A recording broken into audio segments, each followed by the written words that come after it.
Olá, bom dia, sejam bem-vindos. Sejam bem-vindos Yuri, Giovanni, Manuela Lampert. Sejam bem-vindos a essa sexta-feira, dia 29.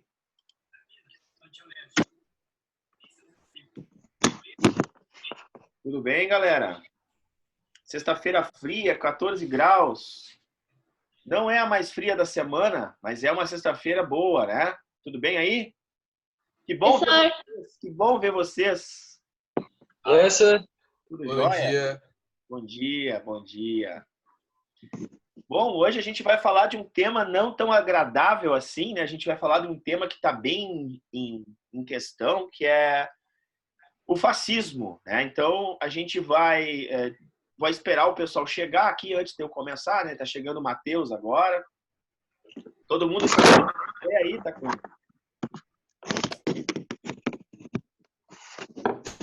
Bom dia. É tua irmã aí, Manu? Tudo bem? Então, a gente vai... A gente vai discutir hoje um tema bem importante para a gente compreender a Segunda Guerra Mundial, mas mais do que isso, para a gente também deixar compreender um pouquinho sobre muitos ataques, né, que as forças políticas têm feito a este tema que é muito caro, né, que é a questão do fascismo, né? Ou seja, da onde surge o fascismo, que sentimento é esse? Tá chegando o Júnior aí, o assessor do Yuri, chegando aí na área. Então, que tema é esse, né? Como esse tema é abordado agora? Será que é certo a forma como que se aborda? E tem uma dica de filme também, já que hoje é sexta-feira, né? Para que vocês possam aí assistir e se instrumentalizar mais sobre o tema. Bem-vindo, Júnior. Tudo de bom? Vamos nessa, então. E aí, conforme o pessoal vai chegando, a gente vai incluindo a galera no...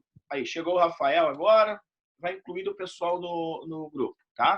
Então, essa plataforma vai funcionar da seguinte maneira, e é por isso que eu estou com ela. Eu vou poder compartilhar com vocês a minha tela. O que acontece? Quando eu compartilho a minha tela, eu não sei se eu sou manco ou se é assim mesmo. Mas quando eu compartilho a minha tela, que é o caso, eu vou mostrar um pedaço do vídeo que eu vou indicar para vocês, eu vou mostrar um slide, eu não consigo ver o que vocês escrevem. Eu só consigo escutar o que vocês falam. E eu quero que vocês me perguntem durante a nossa aula se vocês tiverem dúvida em relação ao que eu estou falando, tá? Então, se for dúvida, abre o teu microfone e pergunta, tá bom? Vamos nessa, então. Então, bom, o que é o fascismo, né? O fascismo, ele... Teoricamente, a gente vai dizer assim, o fascismo surge com Mussolini na Itália. Ponto. Né? É clássico a gente dizer isso. Surge com Mussolini na Itália e ganha proporções incríveis. Surge depois o nazismo e aí nós temos a Segunda Guerra Mundial. Se fosse bem simples assim, né, a gente até aceitaria, mas o fascismo, ou seja, a origem do fascismo, ela é um pouco antes, né? Ela vem ali do final do século XIX, início do século XX, influenciado por 3 pensadores. Então, uma coisa importante que vocês vão ter que ter é uma caneta na mão para poder ir, né, anotando ali as coisas importantes que eu vou colocar e eu vou indicar quando tiver que anotar. Então, o primeiro pensador fascista, o primeiro cara que vai tentar falar um pouco sobre as características do fascismo, porque não existia esse nome ainda, é um cara chamado Charles Maurras. Charles Maurras é um francês, né? Charles Maurras, Maurras se escreve. Ele é um poeta, um romancista, monarquista da França. Ele está ali no sul da França, onde nós vamos ter, na Segunda Guerra Mundial, o chamado Estado de Vic. Ele é um jornalista que escreve para esse jornal, então, monarquista e tal. E ele vai ele vai escrever um livro falando sobre o nacionalismo integral. Então, olha só, Charles Maurras, nacionalismo integral. O que significa isso? Significa que O nacionalismo integral é o ultranacionalismo. E aí alguém poderia me perguntar assim, professor, o que tem de errado em ser ultranacionalista ou em ser nacionalista? Não tem nada de errado. O problema é que esse nacionalismo exacerbado, ou seja, exagerado, ufânico, ele tem características de negação de qualquer outra forma de organização, de etnia, né, de valores. Por quê? Porque ele prima somente por aquilo que é francês. Então ele vai falar, no caso da França, sobre o nacionalismo integral francês, exagerando na forma como ele trata o outro, né? Quer dizer, aquele que não é francês, né? Aquele não merece, né, os louros de ser francês. Para o francês está reservado o sucesso. É um povo superior, né? São características, então, importantes, porque isso vai influenciar, esse nacionalismo integral vai influenciar as ideias de Mussolini, a gente vai ver. Mas não só de Mussolini, né? Vai influenciar ideias de Hitler sobre a supremacia racial, vai influenciar ideias de Franco, de Salazar, vai influenciar as ideias de Plínio Salgado, que vai ser um outro integralista aqui no Brasil, e até as ideias do senhor Getúlio Vargas, né? Que vai ter um período que Getúlio Vargas vai ser ditatorial, né? Então nós tivemos duas ditaduras no Brasil. Uma ditadura foi com Vargas, no Estado Novo, e a outra ditadura vai ser com o Exército em 64. Então, dois períodos ditatoriais onde o nacionalismo, ou seja, tudo aquilo que é nacional, que pertence à nação, é melhor do que qualquer outro lugar do mundo. Tudo que vem de fora é desprezado. Todos, inclusive, são desprezados. Então, por esse motivo apenas, de Charles Maurrault, a gente pode observar que muitos da esquerda no Brasil agem de maneira errada, chamando, por exemplo, o governo de um governo fascista. Por quê? O governo atual, né? Porque o governo atual, primeira coisa, né? A gente vê os movimentos desse governo com bandeiras dos Estados Unidos. Não é verdade? Então, as pessoas que vão nesses movimentos verde e amarelo levam a bandeira dos Estados Unidos. Então, isso é uma prova de que não há, digamos assim, aquele nacionalismo exacerbado, tá? Bom, mas vamos lá. Então, o primeiro elemento é o nacionalismo com Charles Maurrault. O segundo elemento, e o segundo teórico, é um outro cara chamado Georges Sorel. Georges Sorel. Ele é um italiano. Ele também ele está envolvido nas questões sociais, mas ele não é um jornalista. Ele é um... Estou tocando meu telefone celular aqui, desculpa. Ele não é um jornalista, ele é um engenheiro. E ele participa do movimento sindical. Bom, o movimento sindical que ele participa é o movimento sindical de esquerda. Olha que interessante. E ele vai, nesse movimento sindical de esquerda, desenvolver uma política, ele vai entrar em contato, por exemplo, com a literatura de esquerda, vai ler muito Lenin, por exemplo, que vai ser o teórico, né, russo, da Revolução Russa, mas ele também vai ler o Charles Maurrault. E aí, quando ele lê Charles Maurrault, ele começa a trazer e juntar o nacionalismo que Charles Maurrault fala para a Itália, junto com o sindicalismo. E aí ele coloca um elemento importantíssimo para caracterizar o fascismo, que é a violência. Então, esse sindicalismo extremado vai se tornar um sindicalismo extremado com violência, com a característica da violência. E isso, então, vai deixar de ser um sindicalismo de reivindicações, né, de melhorias de salário, um sindicalismo de paralisações, de greve, de conquistas de trabalhador, para ser um sindicalismo terrorista. Então, este ato terrorista, esse sindicalismo violento que Georges Sorel vai implementar nas suas... Ele vai estudar filosofia social, né? Então, é o estudo do comportamento social, vai associar esses elementos e vai levar, então, este outro ingrediente para o socialismo, para a formação do chamado fascismo. Até aí, tudo bem? Temos dois pensadores, e agora falta o terceiro pensador que vai organizar as ideias de Charles Maurras e de George Sorel, que é um outro italiano chamado Enrico Corradini. Enrico Corradini é o cara que vai dizer o seguinte, ele é jornalista também, é nacionalista e é um romancista.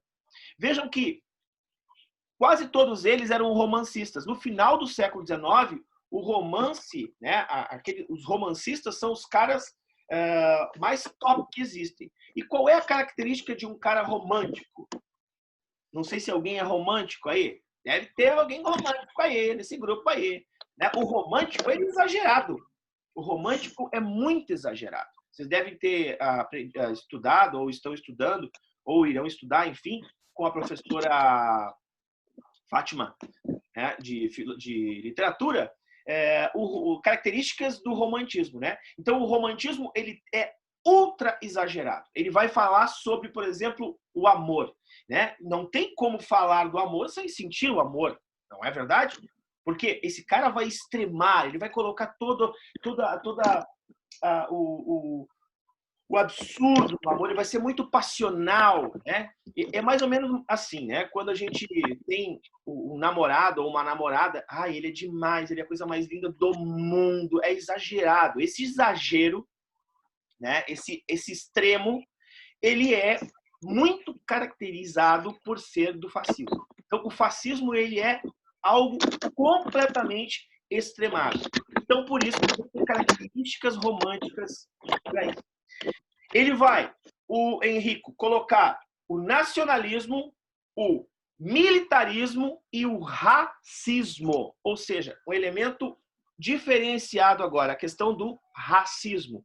E o racismo, inclusive, vai dar o direito, por exemplo, de dizer o seguinte, que aquela raça, o italiano, que é originário do romântico Império Romano, então ele vai buscar lá no passado um elemento romântico, que é o Império Romano, ele é herdeiro de todo o legado clássico romano, e por isso, então, ele é o povo escolhido na humanidade para ser o povo que vai orientar, o povo que tem o direito divino, né, de ser o melhor e tal. Então, todos aqueles que estão na sua sociedade e que não são italianos e que não são originários do Império Romano serão perseguidos. Quem são eles? Quem são eles? Quem são eles? Entre outros, os judeus, os negros, os poloneses, enfim, qualquer povo que estiver dentro da Itália e que não for italiano será perseguido por esses pensadores fascistas. Bom, mas aí tem o Mussolini, né? Que o Mussolini, sim, ele é o grande responsável, ele é o cara responsável pelo fascismo na Itália. E quem é Mussolini? Mussolini é membro de um jornal de esquerda, é dos movimentos de esquerda. E como é que o Mussolini ele se separa desses movimentos de esquerda? Ele se coloca a par desses movimentos trabalhistas. Ele se coloca a par, ou seja, fora desse movimento trabalhista, no momento em que a Itália sai da guerra. A Itália sai da guerra antes do término da Primeira Guerra Mundial. Ela sai da guerra. E aí Mussolini fica pé da vida. E por que a Itália saiu da guerra? Porque houve uma manifestação muito forte sindicalista para que a Itália saísse da guerra, que a guerra não era negócio para a Itália, que a Itália teria que ver o desenvolvimento das forças produtivas dentro da Itália. Olha só, o sindicalismo de esquerda estava muito ligado ao sindicalismo comunista lá da União Soviética. Por isso que sai da guerra. Porque a União Soviética também saiu da guerra. Entenderam? Então, o que o Mussolini vai dizer?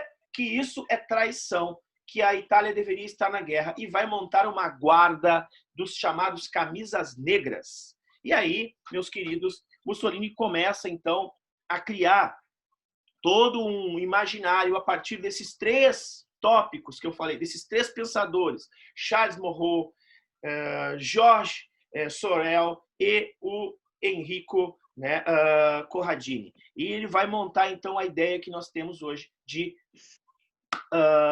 fascismo. Vamos ver as características do fascismo? Então, agora, queridos, se vocês têm alguma pergunta, por favor, vocês vão ter que fazê-la por áudio, porque eu vou compartilhar a tela com vocês aqui para que a gente possa observar o nosso slide. Vamos lá. Então, estão todos enxergando, por favor? Sim ou não? Sim. Beleza pura. Então, vamos lá. Definição de nazifascismo. Está ali.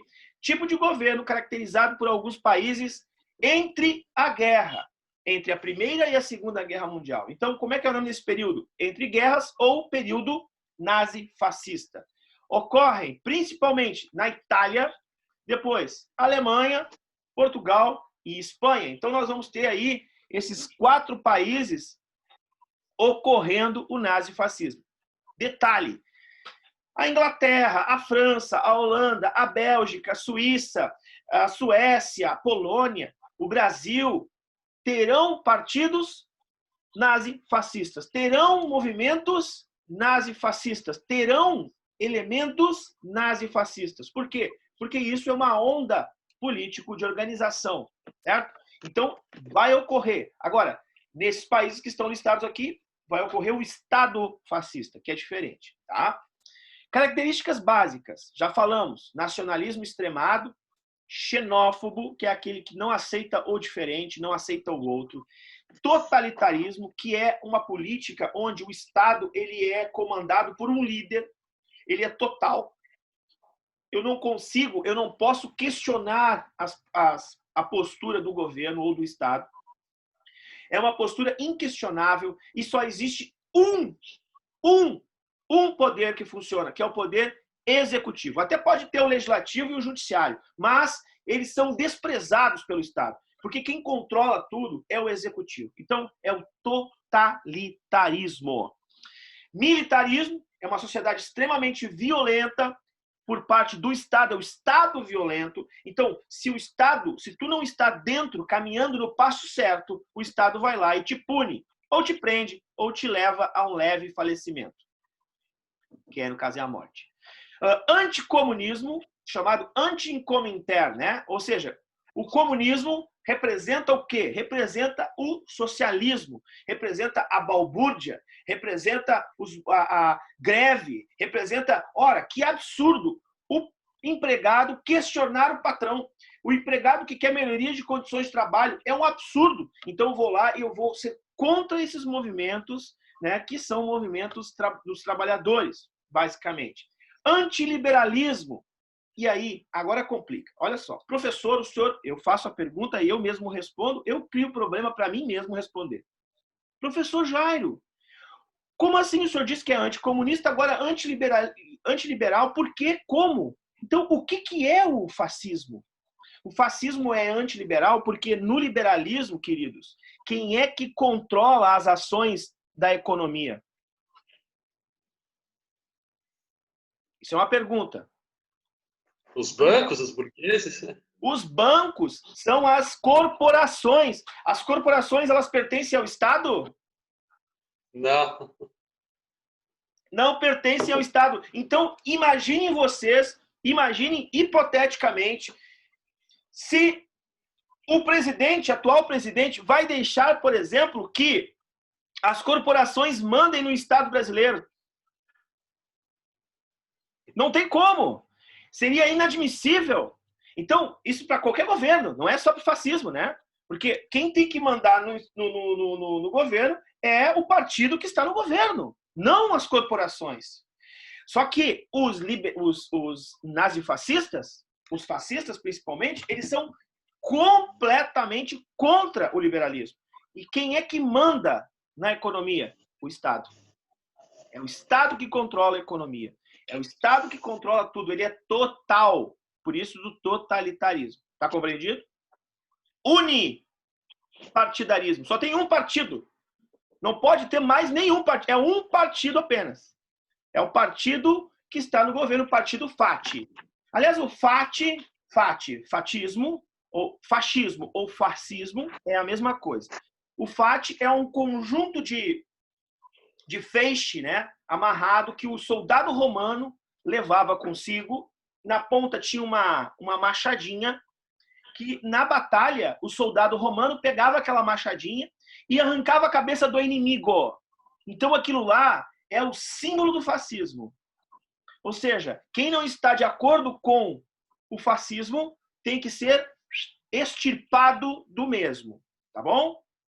E o culto ao líder, fundamental. O líder, ele é mitificado. Eu não questiono o líder. Se o líder diz para mim que eu estou errado, eu tenho que aceitar que estou errado, mesmo que eu saiba que estou certo. Então, este culto ao líder, esta mitificação, ela é parte fundamental para se entender o fascismo. Na Itália, por exemplo, o líder vai ser chamado de Duce. Na Alemanha, o líder vai ser chamado de Führer, que é o grande mito da sociedade. Outra coisa, nós temos a propaganda governamental. Gente, hoje nós temos N meios de propaganda, muitos meios de propaganda. Inclusive, se questiona muito, e vocês devem estar a par do que está acontecendo no Brasil sobre as fake news, né? Que o Congresso lá no STF está atrás aí dessa formação de ideias, né, de conceitos errados. Mas, sem dúvida alguma, os meios de comunicação, a propaganda, vai ser fundamental para a massificação, para a compreensão da nação sobre o projeto de Estado fascista. E como é que o projeto de Estado fascista, em que meios isso vai ocorrer? Principalmente aonde? Na escola. As escolas fascistas serão fundamentais, porque ali, quando uma criança está formando sua capacidade de compreensão de mundo, se ela consegue ver aquele mundo que o Estado quer passar para ela, ela vai ser uma criança que vai ter uma visão ótima sobre o fascismo.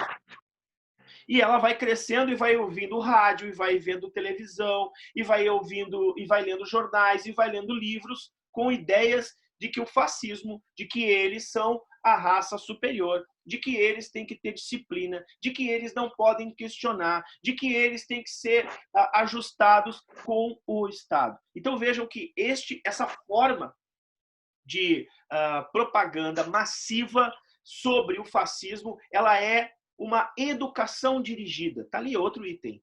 É um corpo. Então, quem não pertence a este corpo, quem está fora deste corpo, quem está, digamos, destoando desse corpo, tem que ser operado deste corpo. Então, o corporativismo, que é uma característica muito forte do fascismo, é uma característica em que tudo aquilo que estiver em desacordo com o corpo ou tem que ser tratado, e se não colaborar com o corpo, tem que ser tirado para fora, porque pode matar o corpo. Olhem só, olha que absurdo. Né? Então, tem que ser... Não se aceita o diferente, não se aceita o contraditório dentro desse corpo. E o racismo, né, gente? Sem dúvida alguma, o antissemitismo, ou seja, a perseguição aos judeus vai ser muito forte na Itália, né? E esse antissemitismo, esse racismo, ele é presente na na história, e é muito caro, né, para a história do povo judeu durante a Segunda Guerra Mundial e o que precedeu a guerra, né? E a outra questão, que aí para terminar das características, o expansionismo territorial, que é o chauvinismo, ou seja, que é o imperialismo nazifascista. O que é o imperialismo? A gente viu ali, a gente estudou, né? É ocupar as áreas do mundo. E por que a Itália e a Alemanha vão desenvolver o nazi e o fascismo? É porque esses países chegaram atrasados no processo de expansão territorial, né? Chegaram atrasados na divisão do planeta por parte do imperialismo. E por isso, então, tem que lutar para se inserir, tem que lutar para se organizar. Vejam só, o movimento fascista, ele começa na Itália basicamente com o quê? Ele começa com as camadas médias, que somos nós as camadas médias, né? É a Manuela, é o Yuri, é o Giovanni, é o Jairo. Nós não somos ricos, nós somos de camada média. Nós temos acesso à internet, nós estamos tendo aula normal aqui. Então, nós pertencemos a uma camada social que ela é muito tênue, né? Ou ela está muito próxima digamos assim, nós estamos um pouco mais confortável do que uma camada mais pobre da sociedade. E que sociedade é essa na Itália? Cara, a Itália é um país que, primeiro, ela é muito pobre, perdeu a guerra, né? Saiu da guerra com várias promessas e está na miséria. E por que eu falo isso? Porque nós estamos na década de 20 com a crise de 29, que vai atacar principalmente, vai prejudicar principalmente os países capitalistas desenvolvidos. Mas, como a Itália tem um processo de desenvolvimento, tem uma indústria também, mesmo que ela seja quase que sucateada, ela também sofre com isso. E aí eu pergunto para vocês, o que seria uma hiperinflação? É isso que a Itália vai passar. Uma hiperinflação. Digamos assim, ó, a inflação é algo que vai tangenciar o seguinte. A inflação é algo que é ruim, né? É muito ruim, sem dúvida alguma. As pessoas têm o seu dinheiro desvalorizado, não conseguem comprar aquilo que compravam ultimamente, mas tem dinheiro. Tem dinheiro. Pouco, mas tem. A hiperinflação, queridos, as pessoas não têm dinheiro. As coisas valem muito. Elas não têm acesso aos bens de consumo. E o bem de consumo principal nesse instante na Itália é a comida. Então as pessoas vão passar fome. Então vejam só, a classe média vai ser muito atingida. É dela que surge, até porque ela sabe ler, é dela que surge essa ideia fascista. Mas rapidamente, como a ação dos fascistas vai ser contra os comunistas, vai ser contra os sindicalistas, vai ser contra os trabalhadores, vai ser contra os estrangeiros, rapidamente a elite burguesa vai apoiar o fascismo. E o governo vai olhar isso, o governo, que não é fascista, vai olhar isso e vai permitir com que o fascismo comece a ter força na Itália. Por quê? Porque vai combater o inimigo comum, que é o trabalhador, que enche o saco por melhorias de salário, que enche o saco por melhorias de trabalho, que enche o saco porque é comunista. Então, se faz uma vista grossa, eu não estou vendo o que está acontecendo. Só que isto ganha uma proporção tamanha que o Mussolini vai tomar o poder na Itália, vai marchar sobre Roma com os chamados camisas negras. Vamos ver? Vamos lá. Causas: Primeira Guerra Mundial, crise de 29, crescimento dos partidos socialistas. Então, olha só. O socialismo na Rússia está indo, na União Soviética está indo muito bem. Então, os partidos socialistas na Itália começam a ganhar força. O Estado italiano fica com medo disso. O movimento nazi-fascista começa a proliferar e eles deixam. Então, a ideia é essa. Espera aí que tem alguém tentando entrar aqui. Ah, não tem ninguém. Deixa eu voltar aqui. A ideia é essa. O sentimento de revanche, que é o revanchismo, também vai ocorrer. Aí estão os Mussolini, né? O Franco, Salazar e Hitler. Vamos lá. Após a Primeira Guerra Mundial, então, estão me escutando, pessoal? Estão me escutando? Sim. Sim. Após a Primeira Guerra Mundial, a gente vai ter um problema. Por quê? Porque as dívidas vão ser muito grandes, a inflação, o desemprego, crescimento de grupos socialistas, e aí nós temos o surgimento dessa guarda chamada Faccio Combatte, que é a guarda dos camisas negras do Benito Mussolini. Então é um grupo de combatentes. Em outras palavras, a gente poderia traduzir o seguinte: o Mussolini forma uma milícia. O que é uma milícia? É um grupo paramilitar, né, armado, bem organizado. Então, ele é um crime organizado. É uma polícia não oficial que resolve fazer justiça com as próprias mãos. Então, é uma justiça feita por uma polícia que não pertence ao grupo do Estado, não pertence à legalidade.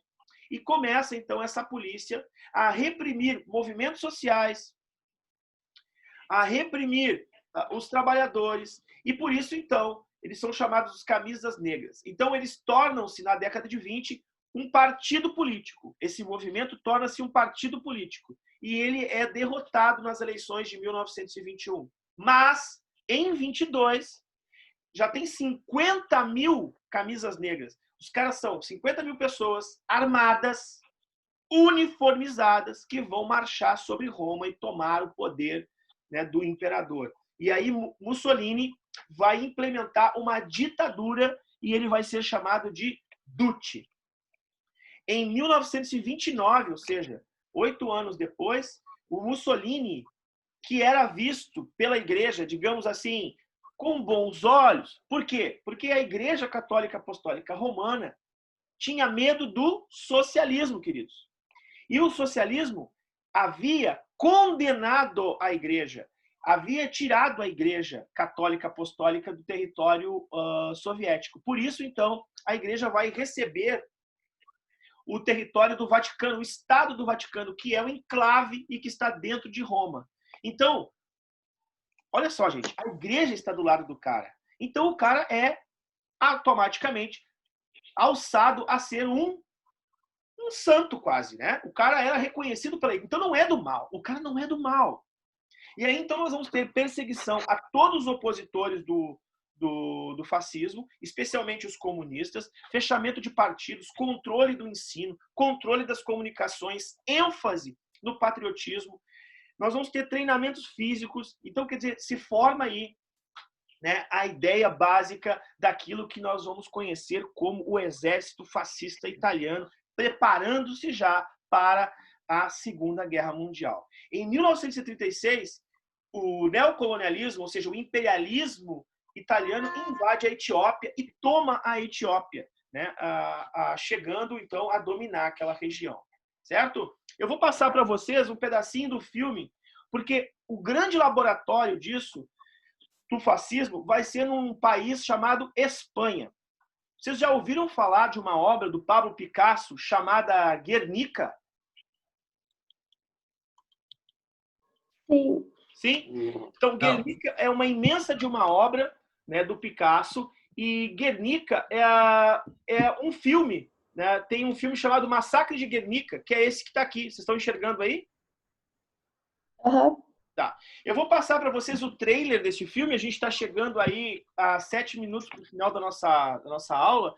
Depois do trailer, que tem 1 minuto e 40, se vocês tiverem algum questionamento, a gente viu o fascismo hoje, né? Então, para coroar o fascismo, esse filme fala sobre o fascismo. É um filme que tem provavelmente no Netflix e tem na internet que eu vi, tá? Vamos lá. Históricos. 26 de abril de 1937 em Guernica, uma cidadezinha no norte da Espanha, está prestes a ser famosa, mas por todos os motivos errados. Ajuda! Faça alguma coisa! Todo jornalista é um alvo. Sai! A câmera! Não, espera! Toda a verdade é encoberta. Fiquem longe da família. Obedeça as regras, Sr. Howell. Eu sou do New York Herald Tribune. Se você escreve o que eles querem, nunca vai levar um tiro. Você é um espião? Não. Ele a irrita, Sr. Howell. Os americanos não se importam com nada. Não se esqueça disso. Saúde. É um dos nossos? Isso é inaceitável. Querem que eu divulgue a propaganda de vocês? Esse escritório inteiro é uma farsa. Nós dois queremos a mesma coisa, Henry. O problema é que um de nós não é.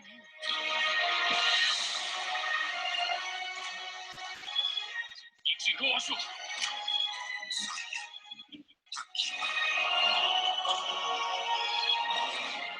No prelúdio da guerra, a primeira vítima é a verdade. Melhor fique comigo. Pra onde está levando ela?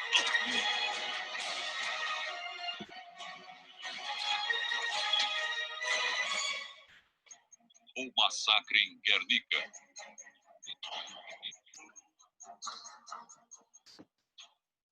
Pessoal, desculpem ter passado para vocês um trailer com dublado, né? Porque o filme dublado é punk, né? Mas, na verdade, esse filme é muito... Opa! Estão me ouvindo? Espera aí, deixa eu tirar ali. Eleanor Roosevelt. Ah, We're meu going to skip Deus. school on Friday. And when they find out, we'll... Começou a aparecer uma parada nada a ver.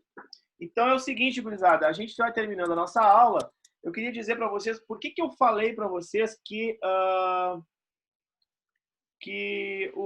a ideia de fascismo é uma ideia, não é uma ideia nem de esquerda e não é uma ideia nem de direita, né? O fascismo ele não permite, por exemplo, que se discuta política, né? Porque o fascismo ele é uma coisa só, ou é ele ou não é nada, né? E ser esquerda ou ser direita, pelo menos tu tem o contraditório, né? Porque a esquerda e a direita, elas vão dialogando, né? As pessoas conseguem ainda se colocar ou para seguir ideias de esquerda ou ideias de direita, questionam a direita, questionam a esquerda, porque estão esse regime entre esquerda e direita e centro, né, que a gente está vendo hoje, o centrão também com muita força, é um regime que permite a democracia. Então, olha só, dentro da democracia, ser esquerda ou ser direita ou ser centro é fundamental. Agora, no fascismo, não existe nem esquerda, nem direita, nem centro. Só existe uma ideia, o fascismo. Yuri, tu tem alguma dúvida? Porque tu deu uma risadinha aí, eu não sei se tu pensa diferente disso, o que tu acha? Eu concordo contigo, senhor. Tava pensando no negócio que tu falou. É que eu tô ouvindo o senhor e tá dando notícia do Bolsonaro. Aí você tá colocando as informações que o senhor tava passando. É que, na verdade, o que acontece hoje, né? A esquerda brasileira ela vai fazer o seguinte, ela vai dizer que o Bolsonaro é fascista, por exemplo, né? Só que a gente tem que ver que...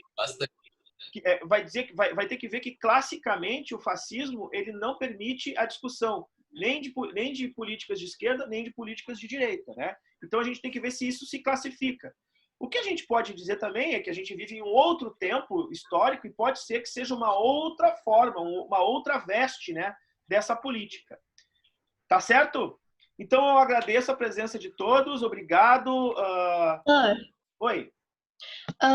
Será que tu podia colocar esses slides que tu passa pra gente na Iônica? Vou colocar lá na Iônica. Inclusive, agora fui informado que eu tenho que solicitar trabalho para vocês retornem alguns trabalhos para mim, tá? Eu deixei trabalho para vocês nesse capítulo aí, que é um texto complementar sobre o livro do Hitler, chamado Minha História, Mein Kampf. Dá uma olhada lá na Iônica. Mas eu deixo sim. Tá bom, Manuela? Obrigada. Beijo para vocês. Bom fim de semana. Grande abraço. Tchau, senhor. Tchau, tchau. Tá, senhor. Tchau, tchau, tchau.